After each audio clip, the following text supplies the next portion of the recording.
mathématique. Donc, qu'est-ce qu'on peut faire avec ça? Au lieu de brûler. Mais nous, on voit dans le documentaire des trucs chinois.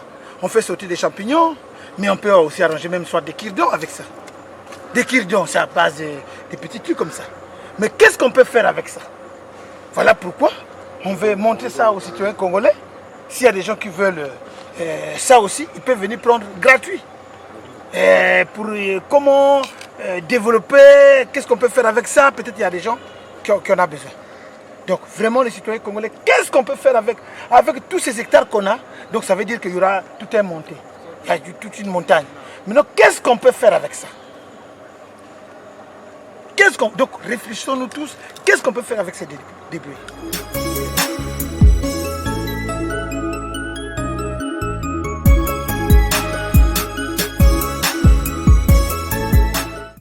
Le président de la République avait dit travaillons d'abord. Travaillons d'abord, c'est ça. Et ça faut que vous voyez là. C'est le projet du président de la République. Ça faut congolais. Ce qu'il a dit, c'est ça.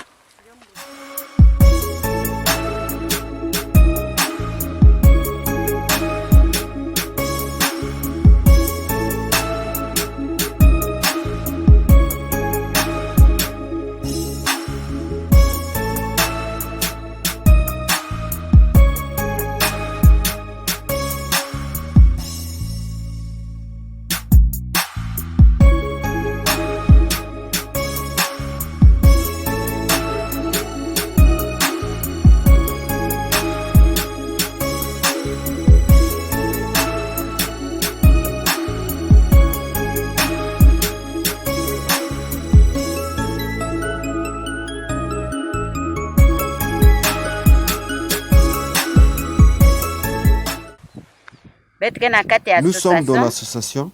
Ici, nous plantons les safou. Après, nous enlevons les arbres qui poussent et par la suite, nous plantons les arachides afin d'éviter les feux qui peuvent venir de partout. Je suis dans le quartier Mansumba, à Bouanza. Je suis dans le champ de l'association où nous plantons le arachide dans le champ des safou déjà plantés, comme l'a demandé le président de la République. C'est pourquoi nous plantons le arachide pour empêcher le feu de se propager au cas d'incendie provenant de quelque part. Ici, nous sommes payés journalièrement à 2500. Nous avons notre activité phare qui est la gare routière qui permet notre paiement. Mais nous demandons de l'aide au président de la République afin de mieux exécuter notre projet. On en a marre d'entendre parler que du safou camerounais. Pourquoi pas le safou congolais? Selon l'association, ce terrain a été choisi pour la construction d'un orphelinat. Mais là encore, un autre souci, c'est celui de l'électricité. Malgré la doléance posée auprès du directeur de la SNE de Bouanza, ce dernier a soumis à l'association une facture de 42 millions de francs CFA. Ce prix étant tellement exorbitant, le projet est carrément mis en veille par l'association.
Dans ce conteneur est stocké les produits alimentaires tels que le maïs, le arachide, le soja et autres, en provenance des différents champs de l'association, une donation d'une personne de bonne moralité. Le conteneur là, c'est juste un dépôt. L'association des orphelins de Bouanza, c'est un don qu'on nous avait donné. C'est un Libanais qui nous a fait un don de ce conteneur-là, qu'on avait demandé. Où est-ce qu'on peut garder de la sémence, l'arachide que vous plantez, comment la conservation, comment les conserver. Sinon, les insectes vont attaquer l'arachide-là.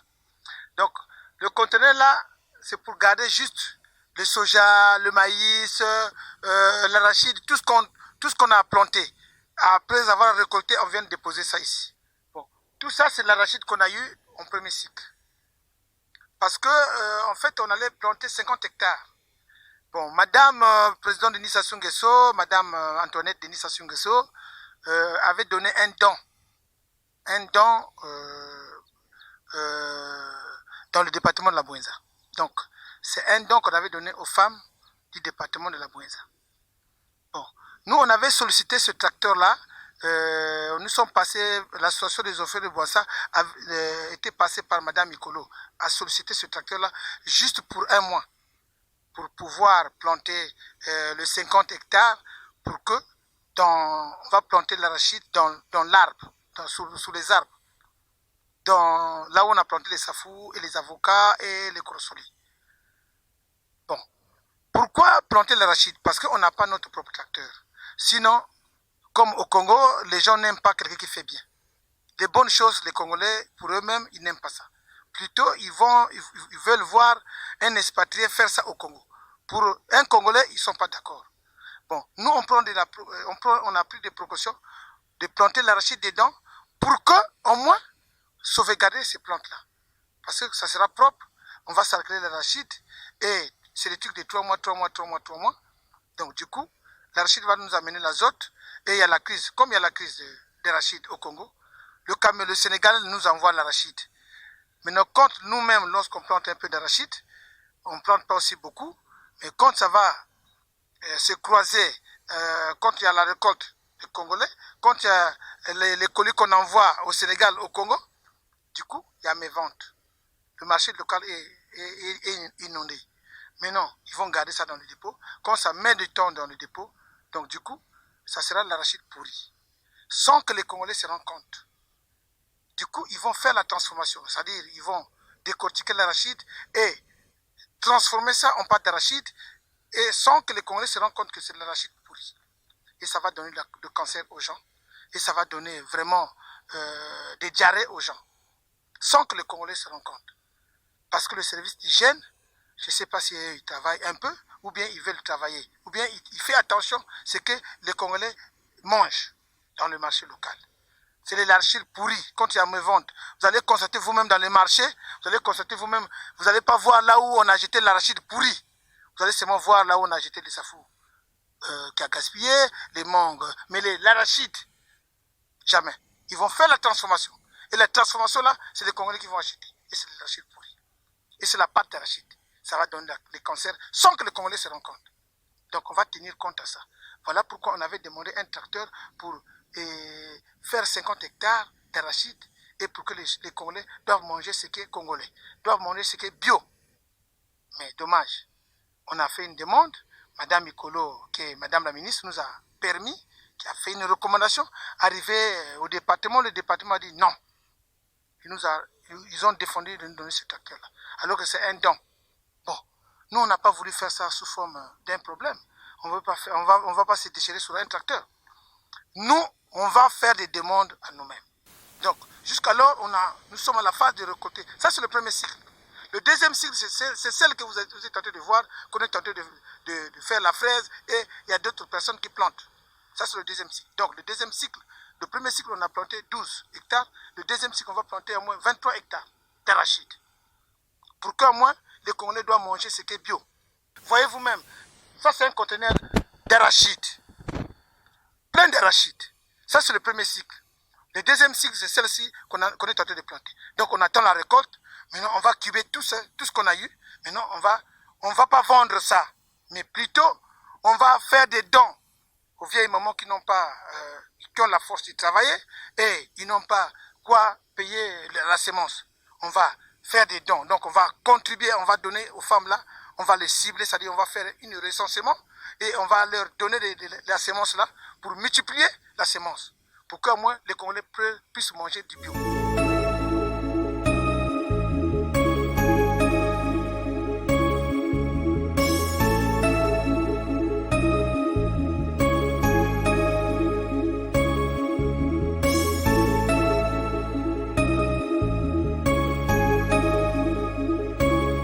Quand le chat n'est pas là, la souris danse. À l'absence du général de l'agriculture, ces travailleurs sont emportés par la fatigue d'un travail de 9 heures.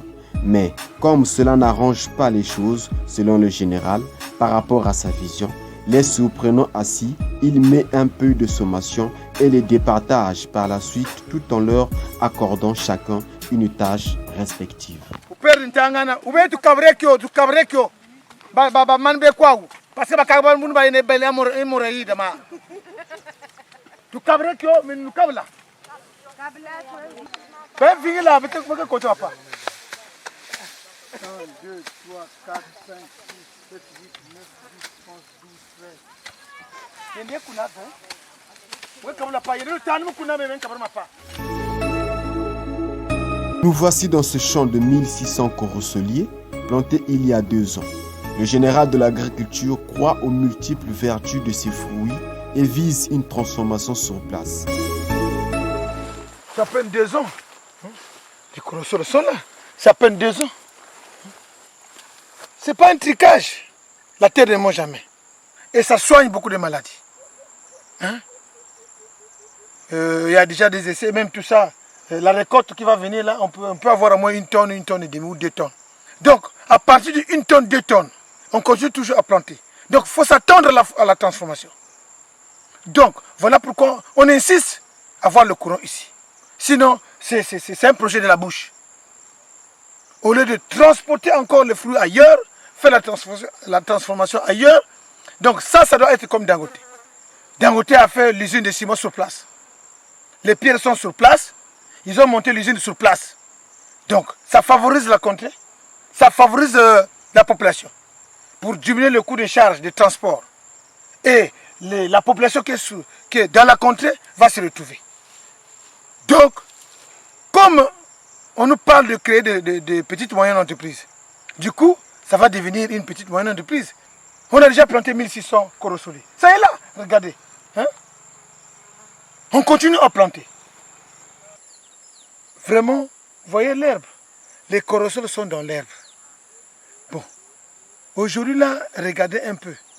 Si on avait au moins notre tracteur, on allait faire au moins les rabattages dedans. Voilà pourquoi on insiste sur des matériaux, des tracteurs, des véhicules, des relais, qui vont transporter les femmes, les véhicules des chantiers. J'insiste sur ces matériaux-là.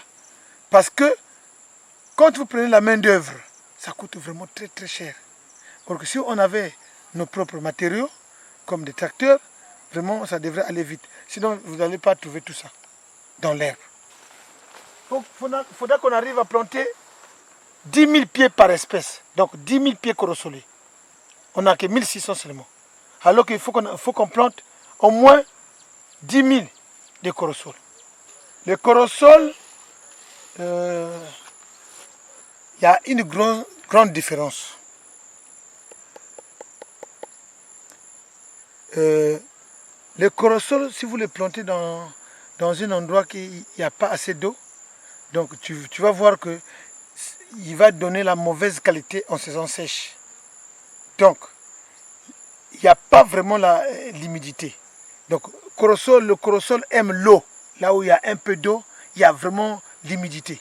Donc, il va vous bombarder de gros fruits. Mais le gros fruit va avec l'entretien, c'est-à-dire l'entretien de ces fruits, l'entretien de ces arbres, et il faut pulvériser. Vous allez voir celui-ci, il a une bonne couleur.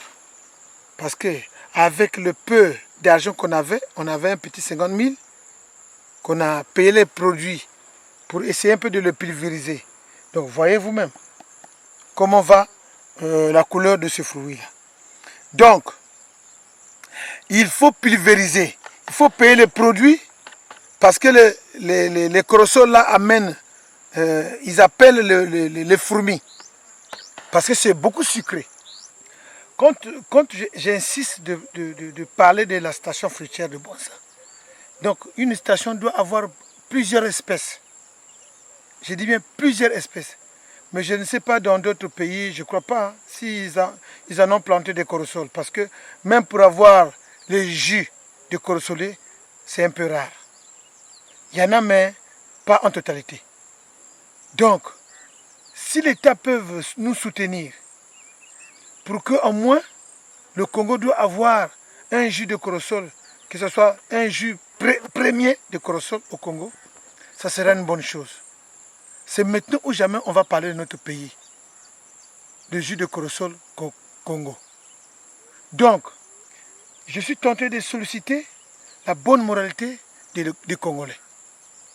Les Congolais qui aiment bien leur pays.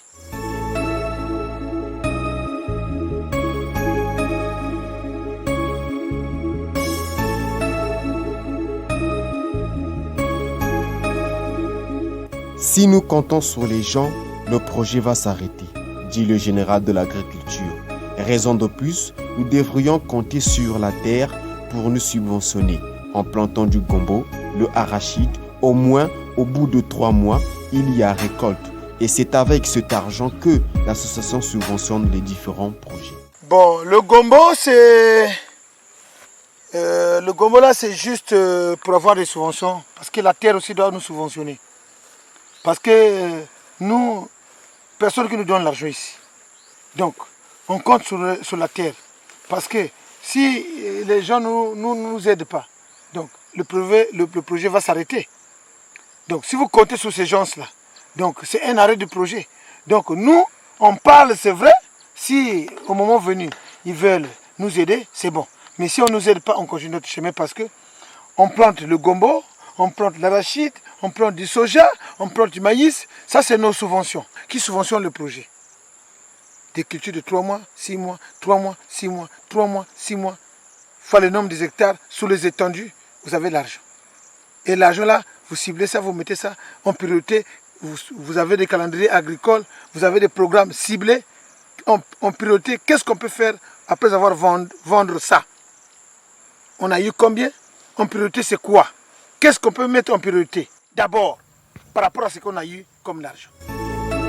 La vision de créer une station fruitière laisse le général de l'agriculture dans l'optique de faire des essais des différentes espèces de fruits que l'association a mis dans le carnet de son projet.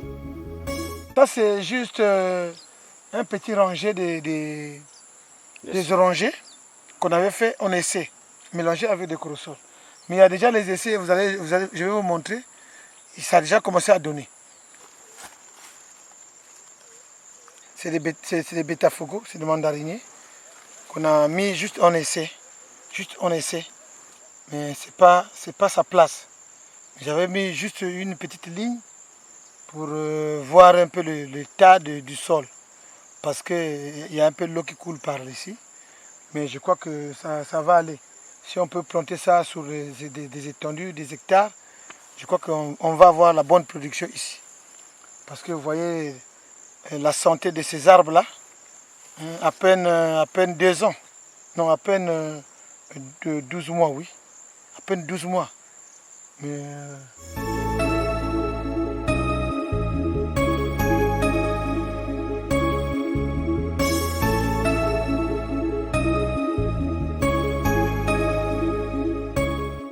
c'est là où on avait planté des figues, des figuiers. Donc c'est pour vous démontrer que c'est un échantillon de la station fruitière. Donc on veut avoir toutes les espèces pour qu'on appelle une station fruitière. Donc ça c'est des figuiers. C'est des blocs, ça va jusque là-bas, mais voyez vous-même, les charges, il n'y a pas assez de moyens. Ça est dans l'herbe. Donc si on avait des engins, un peu d'argent, habileté, on allait être très loin.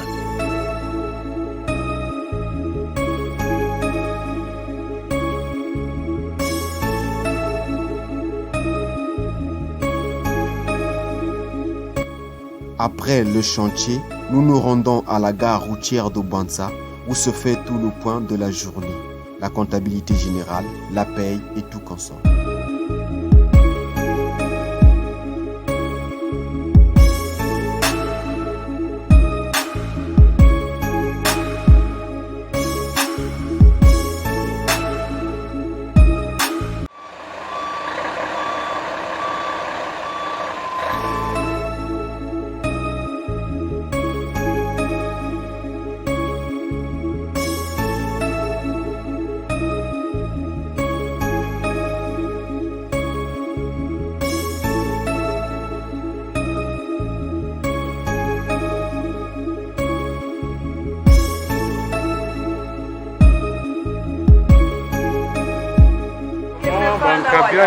Ces tubercules de manioc nous aident beaucoup, nous, population de Bwanza. Nous devons beaucoup cultiver la terre parce que c'est grâce à ça que nous allons être bien. Nous devrions arrêter de trop consommer les importés. Consommons plutôt congolais. Cette gare routière nous aide beaucoup. Sinon, la ville de Bwanza serait dans le chaos. Vraiment, sans ces gares routières-là, vraiment Bwanza serait vraiment zéro. Cette gare routière nous aide beaucoup, surtout nous qui quittons le village de Kibati, de l'autre côté du fleuve Nyari. Au lieu d'aller à la gare ferroviaire, c'est tellement coûteux et loin, nous préférons ici.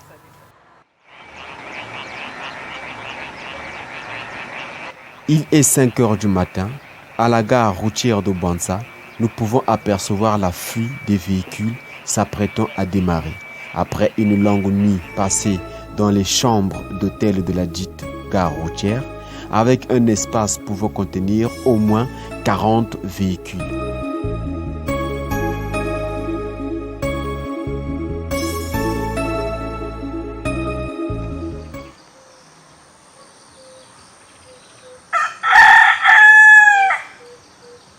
Ce matin-là, on va monter vers là où il y a la station, là où on est en train de placer une station fruitière. Et après, on va descendre là où on a placé l'acacia locale par rapport aux difficultés de bois de chauffe et au changement climatique. Et puis, on va descendre vers le dépôt. Donc, les citoyens congolais, je viens de me réveiller.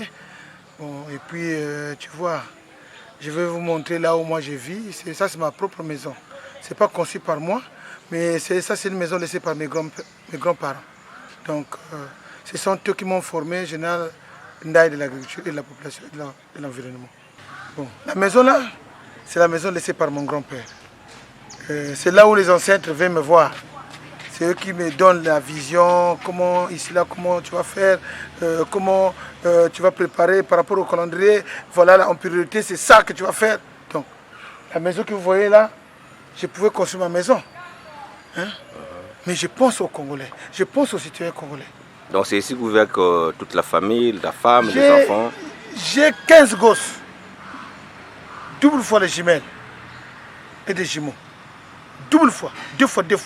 Double fois des jumeaux, double fois des jumelles. Alors comment est-ce que vous arrivez à gérer tout cela, tout ce monde? Est-ce que il y a des difficultés quelque part?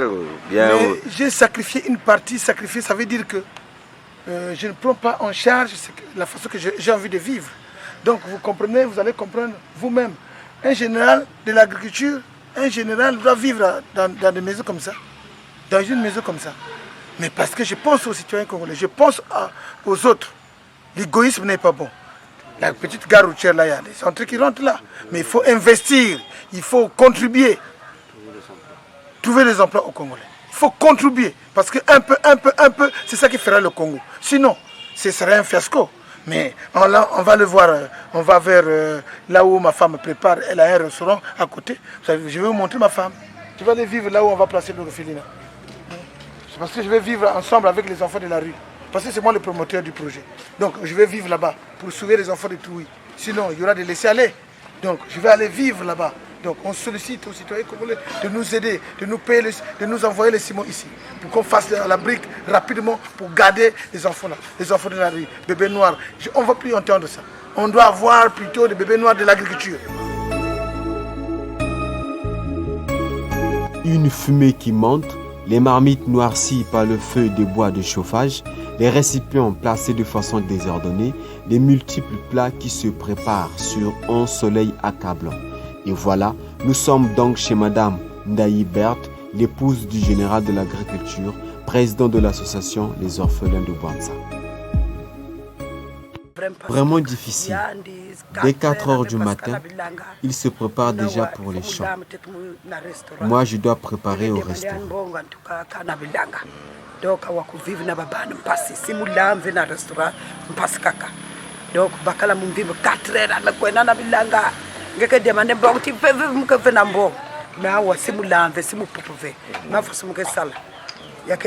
C'est un mari que j'aime beaucoup. Malgré les difficultés, je dois supporter espérer jusqu'à l'aboutissement du projet. Nous avons fait 2 fois les jumeaux. C'est mon premier mari avec qui j'ai fait tous les 15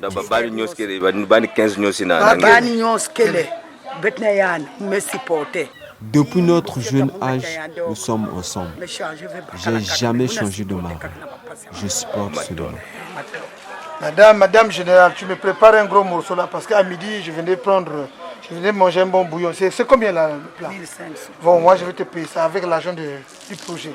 Tu me prépares un morceau. On va manger avec monsieur le journaliste qui est venu. Le général, c'est mon petit frère. Je suis sa grande sœur. En tout cas, sa conduite est vraiment correcte. Surtout qu'il aime les champs. Si tu le cherches en ville ici, tu ne le trouveras pas. Il faut aller donc le chercher au champ. Non, au fait, Moula Moué Kouizako, Moué s'est demandé, papa, où est Bilanga, tu vois. Moi, c'est grave. On ne peut pas travailler en train de battre. Donc, c'est la vie qui est comme ça. Mais vraiment, c'est cool. Ce qu'il est en train de faire, mais vraiment, c'est cool. Alors, merci. Mais comment? Ce qu'il fait est une bonne chose. Je suis très fier de lui. Et c'est aussi pour nous aider à la langue, malgré il n'a pas beaucoup de temps pour nous.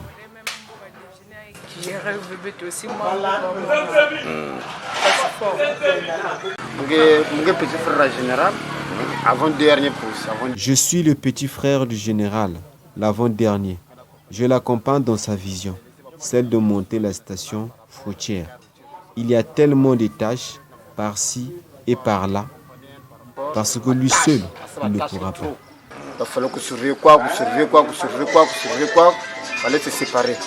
Sinon, il y a un sangue anglais.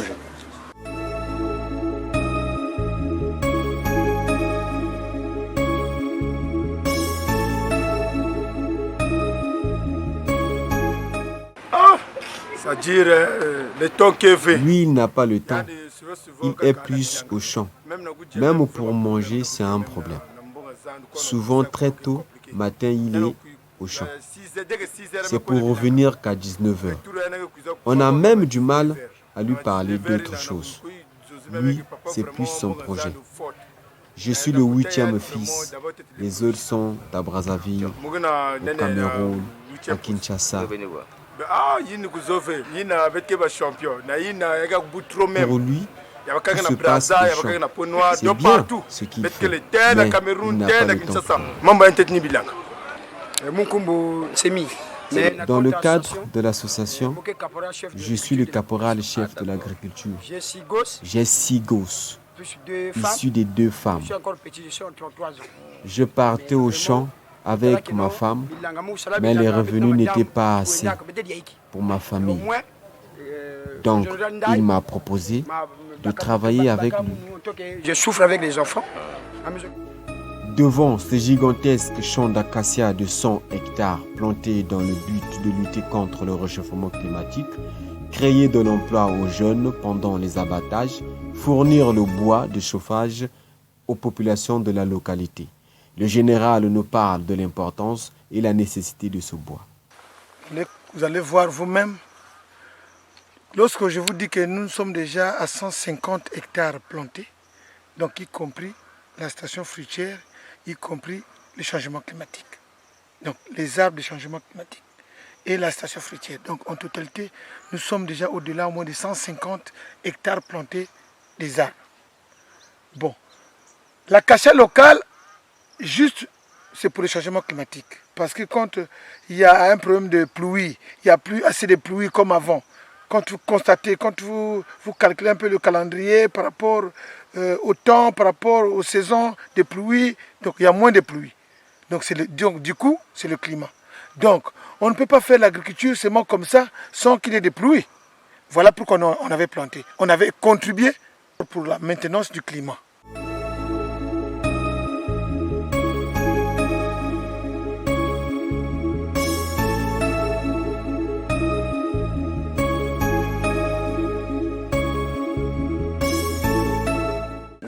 J'ai 5 enfants avec mon épouse. Je vis de l'agriculture, surtout avec le projet de l'association.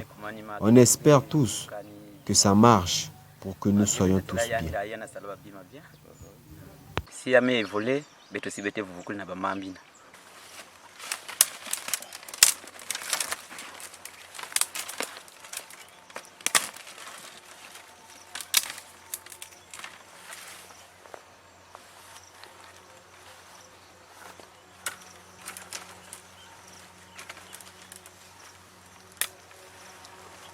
Voilà, la technique de la coupe. Bon, ça c'est les 3 hectares en essai. Avant de mettre ça sur le marché, il fallait d'abord essayer l'acacia locale, c'est quoi? Quels sont les inconvénients de l'acacia locale? Les avantages de la population sur l'acacia locale. Donc les avantages à la population sur l'acacia locale, c'est quoi? Et sur le climat. Le climat, vous voyez, c'est ça. Il y a l'oxygène, il y a tout, donc les feuilles là, donc il vous donne un bon carbone, tout. Maintenant en bas, on a coupé. Là, c'est la première coupe qu'on a coupée. Donc on va